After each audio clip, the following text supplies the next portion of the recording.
오늘 우리에게 주시는 말씀은 욥기 31장 33절부터 40절까지의 말씀입니다. 욥기 31장 33절부터 40절까지의 말씀입니다. 한 절씩 교독하시고 마지막 절 함께 읽습니다. 우리 욥기 31장 구약성경 792쪽에 있습니다. 슬라이드 참조하셔서 한 절씩 교독합니다.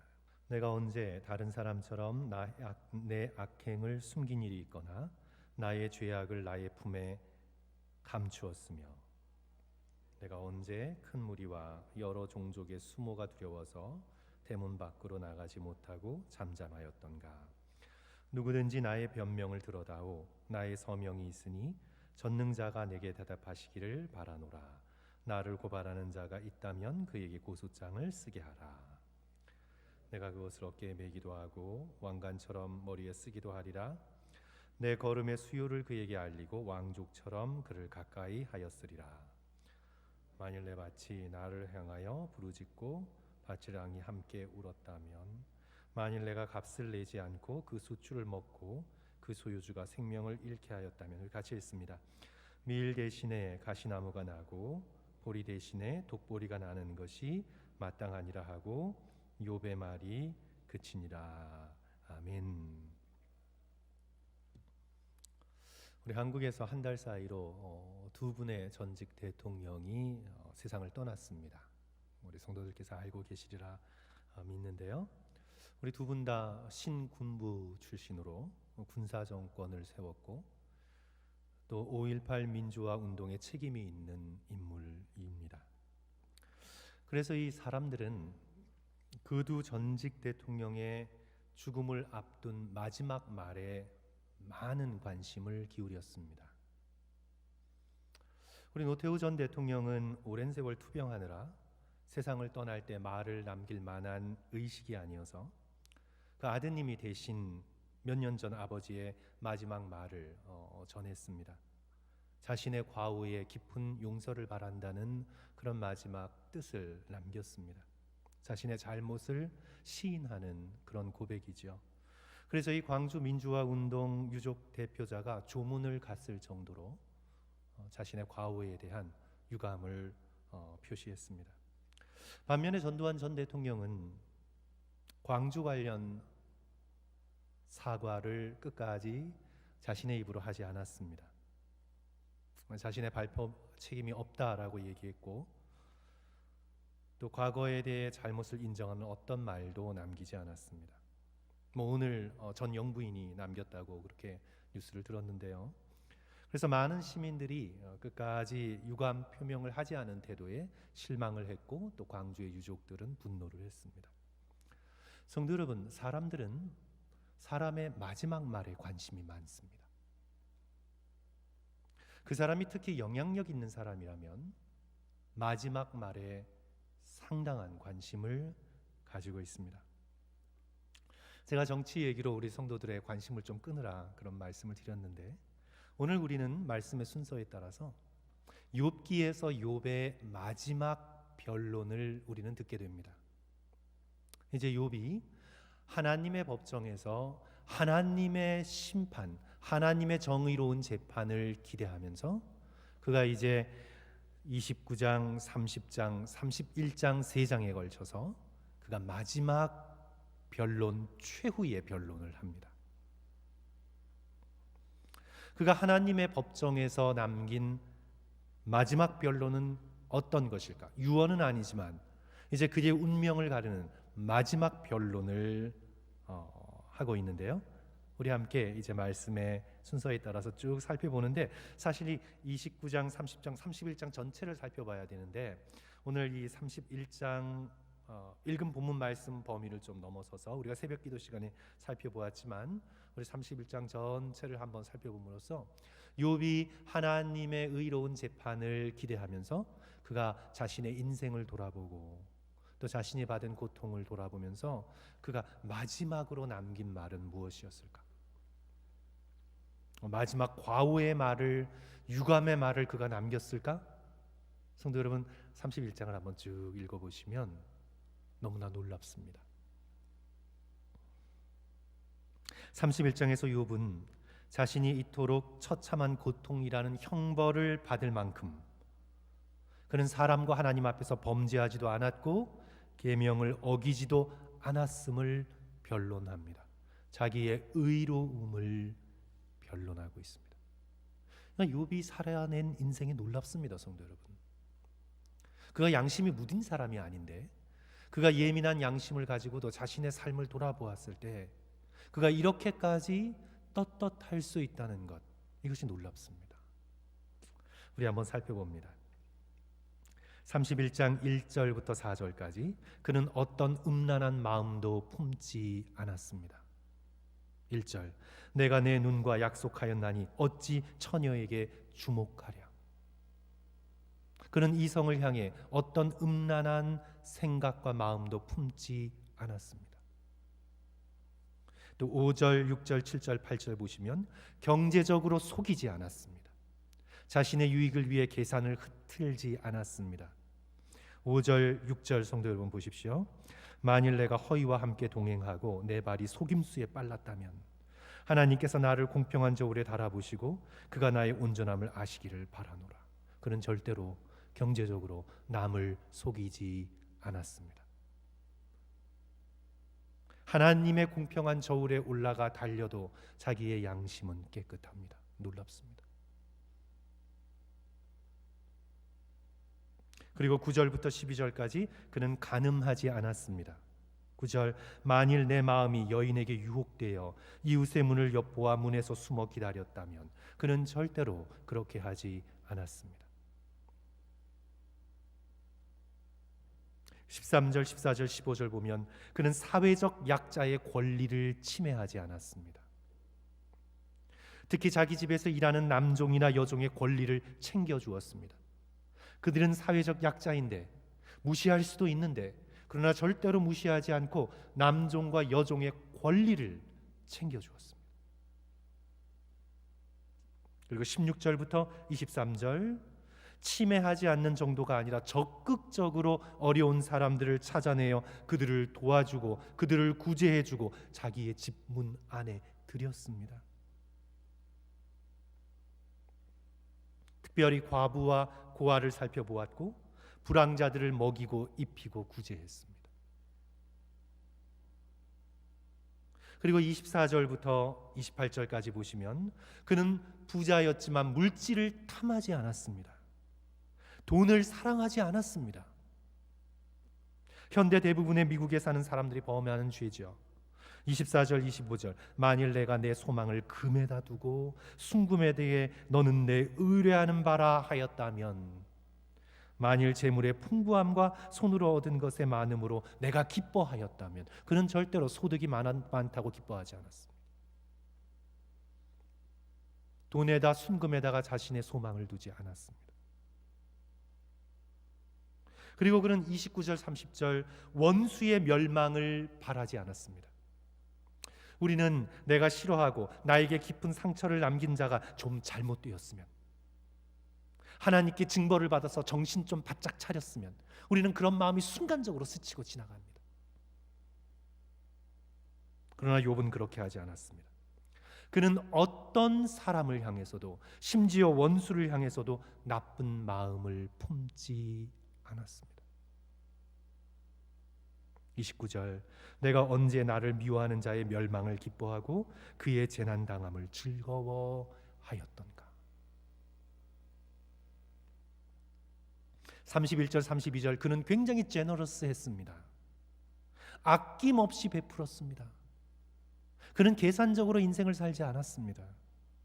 그리고 나그네를 잘 대접했습니다. 한 번 보고 그냥 잊어가는 사람을 잘 대접했습니다.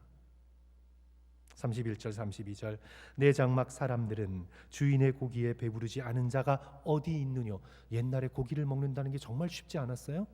그러나 내 장막의 사람들이 주인인 나의 고기에 배부르지 않은 자가 어디 있었으며, 실상은 나그네가 거리에서 자지 아니하도록 나의 행인에게 내 문을 열어 주었노라. 성도 여러분, 욥은 자신의 손과 발의 행위에서부터 마음의 씀씀이까지 그는 온전한 사람이었습니다.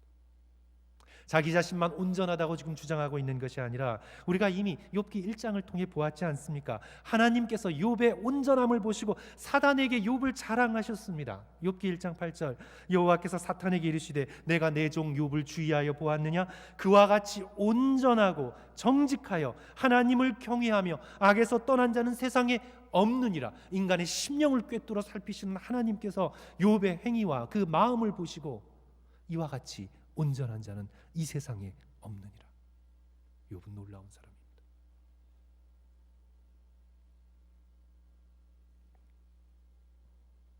그가 겉으로 드러난 행위만 온전했다면 우리는 아마도 바리새인이구나, 우리는 그렇게 비판할 수도 있습니다. 왜냐하면 바리새인이었던 사도 바울도 자신이 바리새인이었을 때 이렇게 고백했습니다. 율법의 흐로는 흠이 없다고 스스로를 고백했죠. 하지만 겉과 속이 달랐습니다.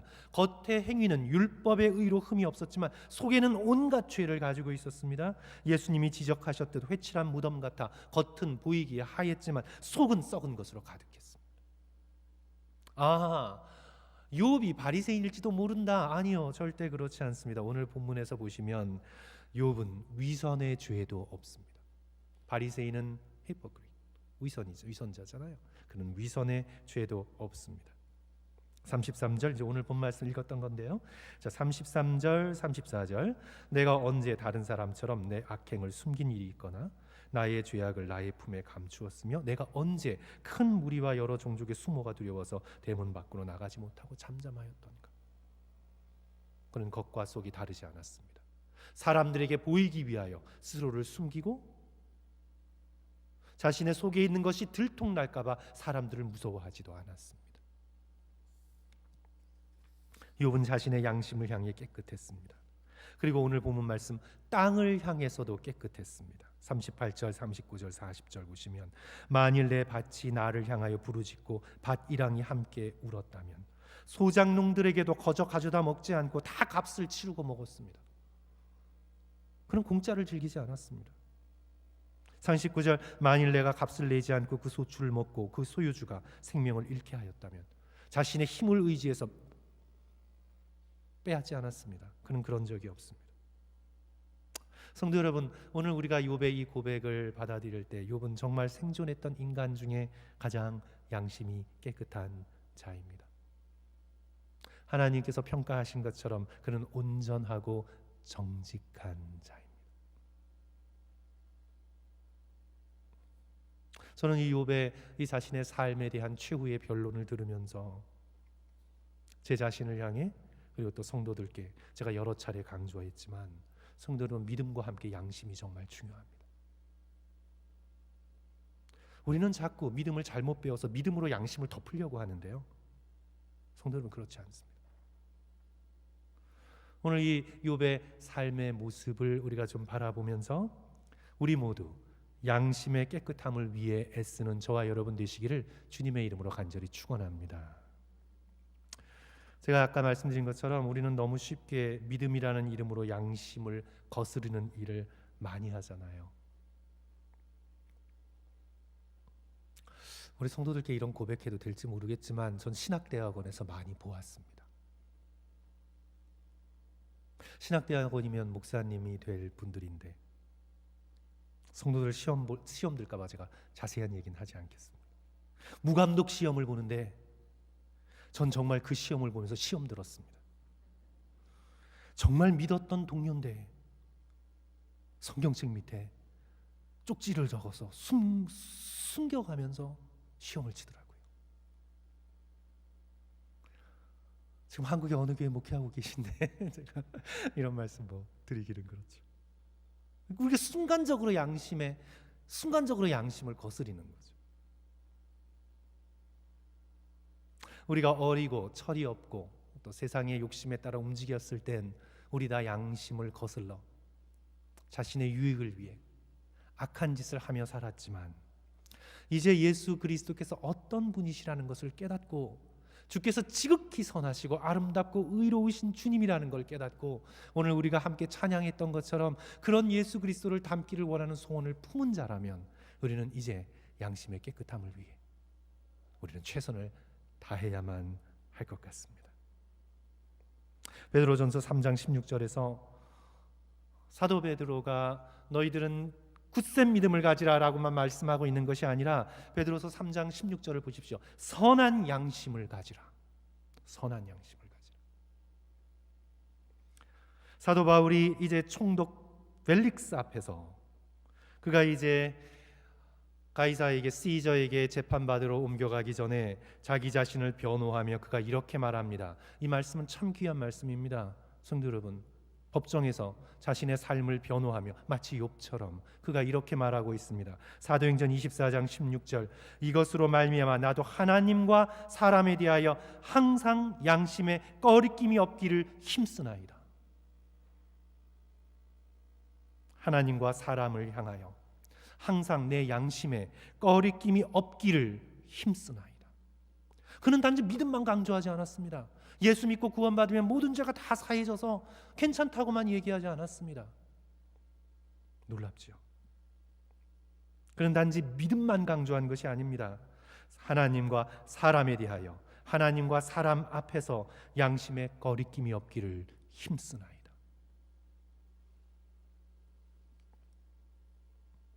우리 모두 그렇게 양심에 거리낌이 없기를 힘쓸 수 있었으면 좋겠습니다. 성도 여러분, 우리 욥의 삶을 살펴보면서 하나님 앞에서도, 욥은 지금 하나님 앞에, 하나님의 재판정 앞에서도, 그리고 자신을 고발하는 세 친구 앞에서도 자신의 양심을 주님 앞에 깨끗하게 가져가지 않습니까? 성도 여러분, 만약 이 말씀이 약간 좀 모순이 될 수도 있겠는데요. 성도 여러분, 만약 우리의 교우들이, 그리고 우리의 목회자들이, 또 한국교회의 교우들이 믿음에 대한 강조 이상으로 그에 못지않게 양심에 대해 강조를 해왔다면, 그리고 참된 믿음은 양심을 더 예민하게 한다는 것을 강조해왔다면, 그래서 우리의 성도들이 훨씬 양심의 선한 양심을 위하여 애쓰고 회개하고 노력하고 그렇게 믿음과 양심이 분리된 삶을 살지 않았다면 교회의 모습이 달라졌겠죠. 그랬을 것입니다. 성도 여러분, 우리 한국교회의 문제는 성품의 문제입니다. 주여 주여 외치는 외면적인 열정적 믿음이 부족해서 한국교회가 문제가 된 게 아닙니다. 우리 한국교회의 문제는 목회자들의 양심의 문제고 성도들의 성품의 문제입니다. 오늘 목회자인 저부터 오늘 말씀을 듣는 이 자리의 성도들에 이르기까지 우리가 우리의 일상생활에서, 가정생활에서, 우리의 삶 속에서 욥처럼 선한 양심을 가지려 힘쓰는 저와 여러분 되시기를 주님의 이름으로 축원합니다. 욥이 이렇게 고통받는 건, 욥이 지금 선한 양심에도 불구하고 또 하나님을 경외하는 온전한 자임에도 불구하고 그가 이렇게 고통받는 건 너가 지은 죄가 있기 때문이다. 숨겨놓은 죄가 있기 때문이다. 이것이 바로 세 친구들의 고발이었습니다. 그런데 욥은 이제 이 세 친구들의 고발에 맞서서 하나님의 법정을 요구하며 하나님의 재판을 기대하며, 하나님께서 이제 재판장으로 나오셔서 욥이 옳은지 세 친구가 옳은지 하나님께서 재판장으로 나오셔서 이런 고난을 허락하신 그럼 하나님은 의로우신지, 재판장이신 하나님께서 이제 나타나셔서 재판하시기를 기다리면서 이제 욥이 최후의 변론을 오늘 한 거죠. 그리고 하나님이 나타나실까? 하나님이 무시하실까? 하나님이 폭풍 가운데 나타나시잖아요. 38장. 그죠? 그러면서 이제 욥은 세 친구의 고발에 맞서서 또 재판장이신 하나님을 요청하면서 그가 이제 35절, 이게 그의 최후의 변론의 요지입니다. 우리 35절 다 같이 우리 한 목소리로 읽을까요? 누구든지, 시작. 누구든지 나의 변명을 들어다오. 나의 서명이 여기 있으니 전능자가 내게 대답하시기를 바라노라. 나를 고발하는 자가 있다면 그에게 고소장을 쓰게 하라.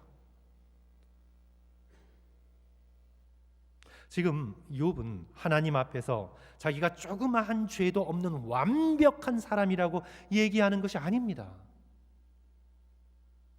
욥은 이미 이 우리 2장에 이르기까지 32장에 이르기까지 31장에 이르기까지 욥은 이미 세 친구들과의 세 번에 걸친 변론을 통해 모든 인간은 자기까지 포함해서 전능자의 눈 앞에서 의인일 수 없음을 그는 인정을 합니다. 근데 지금 욥이 지금 얘기하는 요지는요,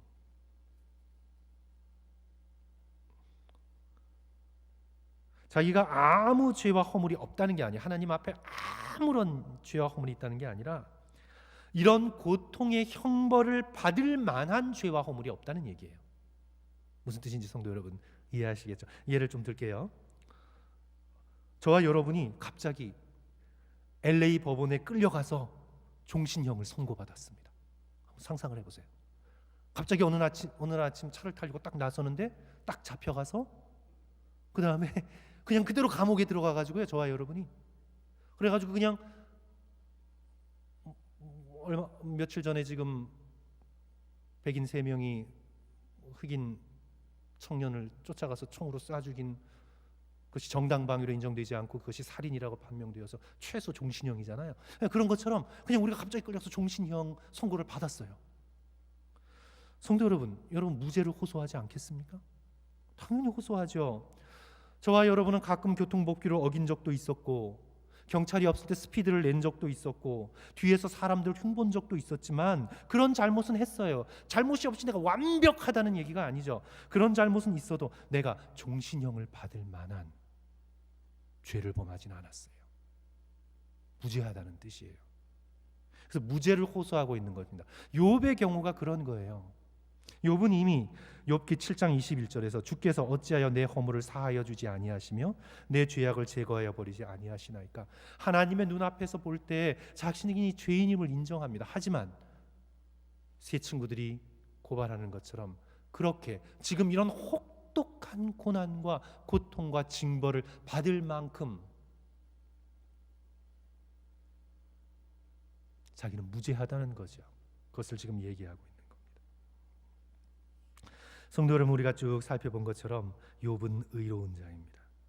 양심을 들여다보아도 땅과 하늘을 쳐다보아도 형벌의 두려움을 가질 잘못이 없는 자, 성경의 표현대로 당대의 의인, 하나님이 찾으시는 바로 그 사람, 하나님이 자랑하실 만한 사람. 성도 여러분, 얼마나 놀랍습니까? 하나님께서 사단에게 자랑하실 수 있는 사람.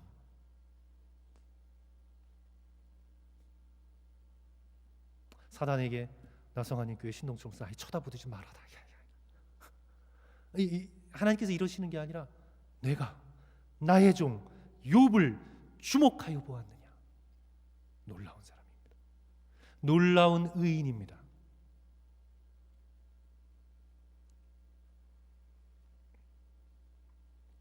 저는 이제 욥의 이런 자신의 삶에 대한 최후의 변호가 하나님의 법정에서 무죄함을 호소하는 이 본문의 말씀이 오늘 우리에게 두 가지를 예표한다고, 보여준다고 저는 믿습니다. 첫째로 완전한 의인이신 예수 그리스도를 예표합니다. 완전한 의인이신 예수 그리스도. 십자가에서 예수 그리스도께서 외쳤습니다. 엘리 엘리 라마 사박다니, 나의 하나님 어찌하여 나를 버리셨나이까. 아무 죄도 아무 흠도 없는 분이 십자가의 참형을 당하셨습니다. 욥은 죄가 있지만 예수 그리스도께서는, 하나님의 아들이신 예수 그리스도께서는 아무 죄도 아무 흠도 어떤 불의도 전혀 찾으실 수 없는 완벽한 의인이십니다. 사랑하는 성도 여러분, 복음서에 나타난 예수 그리스도의 삶을 한 번 더 생각해 보십시오. 우리 복음주의자들은 예수 그리스도의 십자가, 예수 그리스도의 죽음을 많이 강조해요. 당연히 예수 그리스도의 죽음은 놀라운 희생적 구속적 죽음이십니다. 온 인류를 구원한 대속적 사랑입니다. 예수 그리스도의 십자가의 죽음은 아무리 강조해도 지나치지 않는 복음의 핵심입니다. 그런데 사실 우리는 예수 그리스도의 삶이 얼마나 놀라운가는 잘 주목하지 않아요. 그런데 성도 여러분, 우리가 지난 말씀 캠페인 하면서 요한복음을 한번 앉은 자리에서 끝까지 읽어보신 성도들이 계시나요? 다시 한번 읽어보시고 또 요한복음뿐만 아니라 사복음서에 증거된 예수 그리스도의 삶을 성도 여러분 다시 한번 돌아보십시오. 예수 그리스도의 죽음도 놀랍지만 예수 그리스도께서 살아내신 삶도 놀랍습니다. 한 인간으로는 더는 완벽할 수 없는 지극히 선하고 아름다운 삶을 그리스도께서 살아내셨습니다. 예수 그리스도께서 살아내신 삶의 정황은요, 결코 만만한 시대가 아니었습니다. 암흑이었습니다. 어둠이었습니다. 폭력이었습니다. 죄가 관영한 시대였습니다. 그러나 예수 그리스도께서는 그 시대를 완벽한 의인으로서 삶을 살아내셨습니다. 예수 그리스도께는 어떤 죄도 발견할 수 없습니다. 어떤 불의한 일도 찾을 수 없습니다. 어떤 거짓도 없습니다. 이중적인 마음도 없습니다. 사람들의 인기를 얻고자 그들을 조종하고자 하는 어떤 의도도 없습니다. 히스테리칼한 분노 한순간도 없습니다. 당신을 위하시는 이기적 마음과 태도 전혀 찾을 수 없습니다. 예수 그리스도께서는 24시간 모든 시간과 분초를 통해 당신 자신의 안락을 구하지 않았습니다. 당신의 자존심을 위해 싸우지 않았습니다. 당신의 영향력 확대를 위해서 싸움하지 않으셨습니다. No, 예수 그리스도께서는 절대로 당신 자신을 위해 싸우지 않았습니다. 예수 그리스도께서는 오직 성부 하나님의 영광을 위해, 죄인들의 구원을 위해, 그들의 치유를 위해, 그들을 온전히 불쌍히 여기시며 그들의 아픔을 당신의 아픔으로 끌어안으시며 인생을 살아가셨습니다. 예수 그리스도께서는 당신 자신을 드러내고자 하는 의도가 손톱끝만큼도 없으셨습니다. 당신 자신은 숨기시고 오직 아버지의 영광만이 온 세상에 드러나기 위하여 십자가의 고난을 자처하셨습니다. 예수 그리스도께서는 지극히 겸손하고 지극히 온유하며 그러나 지극히 의롭게 하늘의 당당한 권위를 가지시고 이 죄 많은 세상을 살아내셨습니다. 그리스도의 십자가가 놀랍고 놀랍지만 그리스도의 삶도 또한 놀랍습니다. 사람은 고통 가운데 있으면 누구나 자기중심적이 됩니다. 사람은 고통 가운데 있으면 누구를 비난하게 됩니다. 환경을 비난하게 됩니다. 인간이 당할 수 있는 고통 중에 십자가의 고통만큼 처절한 고통이 어디 있나요? 십자가에 달린 강도들이 욕을 하지 않을 수 없었습니다. 욥도 오늘 감당할 수 없는 고통 속에 그도 무너져 내립니다. 1, 2장에서는 주신 이도 하나님이시오 취하신 이도 하나님이시니 하나님께서 영광을 받으실지어다 그렇게 말했지만 자신의 고통이 깊어지었을 때 그는 3장부터 자신의 생일을 저주할 수밖에 없었고 이런 고통을 허락하신 하나님을 향해 항의할 수밖에 없었습니다.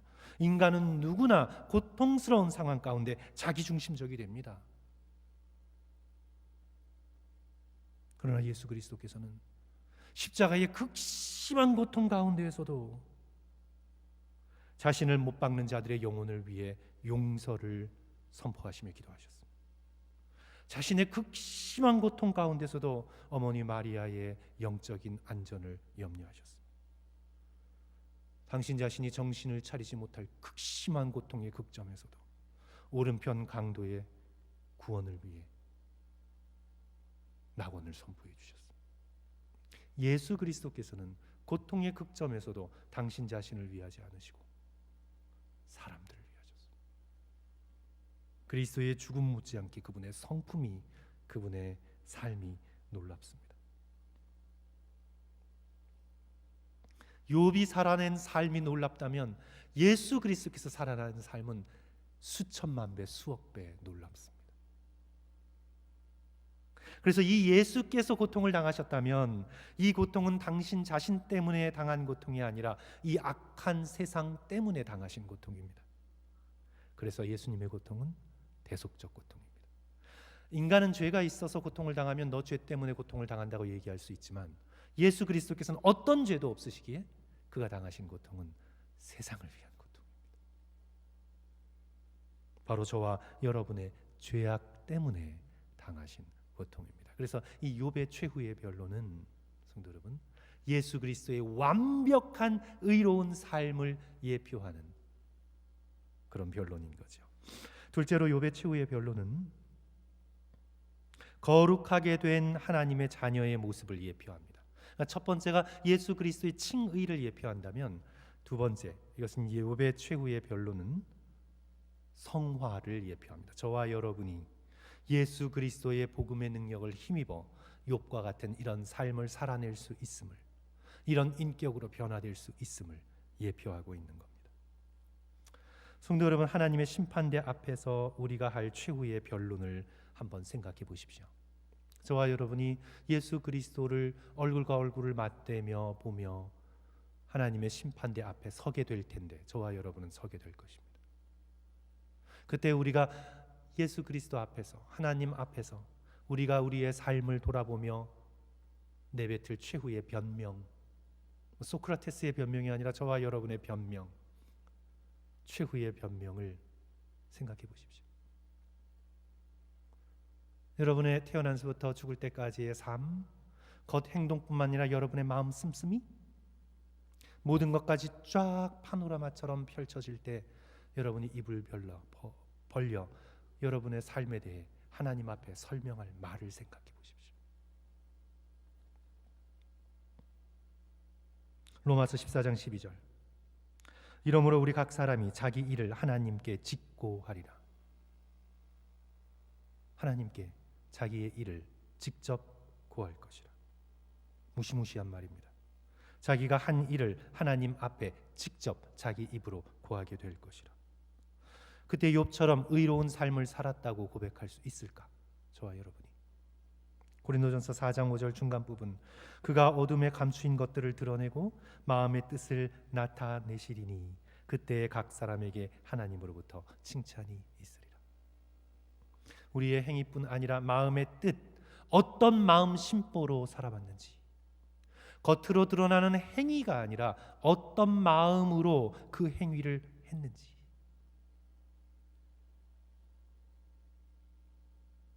사랑의 마음이었는지,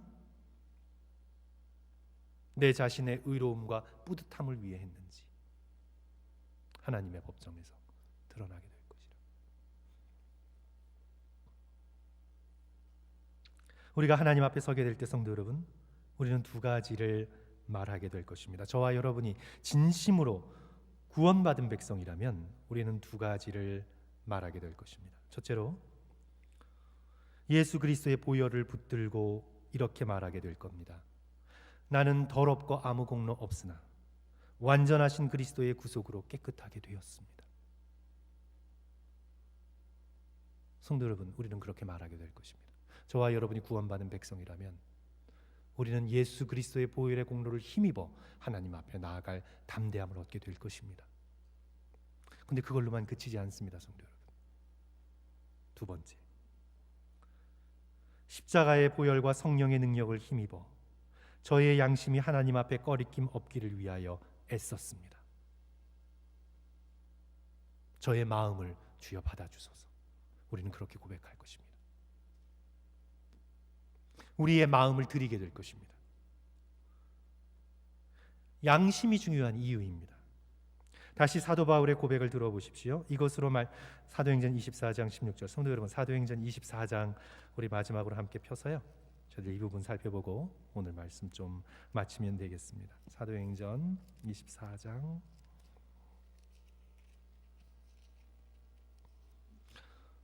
16절,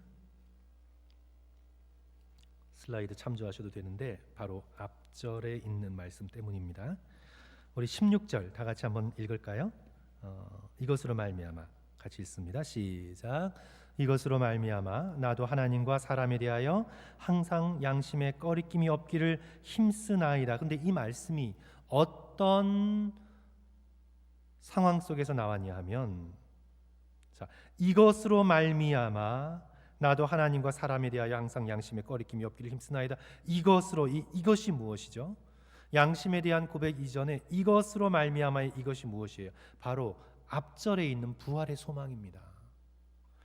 사도행전 24장 15절, 그들이 기다리는 바, 유대인들이 기다린 바 하나님께 향한 소망을 나도 가졌으니, 그 소망이 어떤 소망입니까?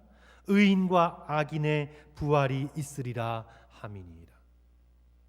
사도 바울은 부활의 소망을 가지고 하나님과 사람 앞에 자신의 양심에 꺼리낌이 없기를 힘쓰고 있는 겁니다. 우리도 욥처럼, 사도 바울처럼 예수 그리스도의 복된 그 아름다운 삶처럼 우리도 예수 그리스도의 보혈을 힘입어 하나님과 사람 앞에 양심의 거리낌이 없이 힘쓸 수 있는 저와 여러분 되시기를 주님의 이름으로 간절히 축원합니다. 성도 여러분, 믿음은요, 양심을 버리는 게 아니에요. 어차피 나는 구원받았으니, 죽어서 천국행 티켓을 확실히 얻게 되었으니 이제 나는 마음대로 해도 된다. 성도 여러분, 그렇게 계획된 범죄는 용서받기가 어렵습니다. 내가 몰라서, 내가 연약해서, 내가 습관적으로, 내가 어쩔 수 없이 범한 것들에 대한 참된 회개와 주님 앞에서의 보혈을 의지하는 것은 주님은 얼마든지 용서하실 수 있어요. 그러나 만약 우리가 믿음을, 양심을 버리는 것, 성도 여러분, 믿음은 양심을 버리는 게 아니라 믿음은 양심을 포함합니다. 아니, 성도 여러분, 저와 여러분의 믿음이 성장하면 성장할수록 저와 여러분은 더욱 양심이 예민해지기 시작합니다. 믿음이 성장한다고 하는데 양심이 무뎌진다면 그 믿음은 거짓입니다. 그 믿음은 위선입니다. 그 믿음은 종교적인 포장지에 불과합니다. 그래서 욥은요, 오늘 여기 본문에서의 욥은 예수님의 칭의를 보여주는 예표일 뿐만 아니라 저와 여러분이 되어야 할 바 성도들의 성화를 보여주는 예표입니다. 그래서 다시 한번 우리 모두 예수 그리스도의 십자가와 부활의 복음을 힘입어 하나님께서 욥처럼 우리도 자랑할 수 있는 그런 거룩한 백성이 되었으면 좋겠습니다. 성도 여러분, 예수 그리스도께서, 하나님께서 오늘 변화된 예수 그리스도의 보혈로 거룩하게 된, 그래서 그리스도의 보혈을 힘입고 성령의 능력을 힘입어 죄를 버리며 그리스도의 아름다운 모습을 닮아가게 된 우리의 모습, 저와 여러분의 모습을 보면서 사단에게 자랑할 수 있는 그런 영광스러운 자녀의 모습으로 변화되어져 나가시기를 주님의 이름으로 간절히 축원합니다. 우리 기도하겠습니다.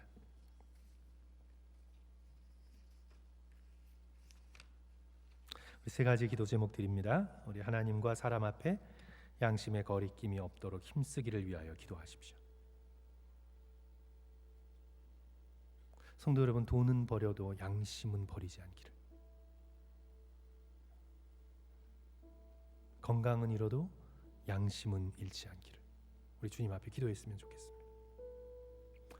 그러면서 우리가 살아왔던 양심의 꺼리끼는 수많은 일들 주께서 용서하여 주시고 우리의 양심의 예민함을 회복시켜 주시고 시대를 핑계대지 않고 복된 삶을 살아내신 예수 그리스도를 바라보며 주여 우리가 예수 닮기를 원합니다. 우리 기도했으면 좋겠고요. 우리 두 번째로 연결되죠. 하나님의 심판대 앞에 서게 되는 분명한 믿음을 가지고 우리 선한 삶을 살기 위해 기도하시고요. 제가 오늘 예배 시간 전에 광고 드린 것처럼 병중에 있는 교우들 위해서 기도해 주시고, 특별히 리지 전도사님 부친상 갑자기 당하셔서 충격이 크신데 위해서 기도해 주시고, 우리 또 박합수 목사님 잘 회복될 수 있도록 또 우리 주변에 투병하고 있는 성도들 위해서 우리 시간 다시 한 목소리로 우리 간절한 마음으로 우리 한 2-3분간 열심히 기도하겠습니다. 우리 다 같이 기도하겠습니다. 사랑과 은혜가 많으신 주님, 주께서 오늘 저희들 가운데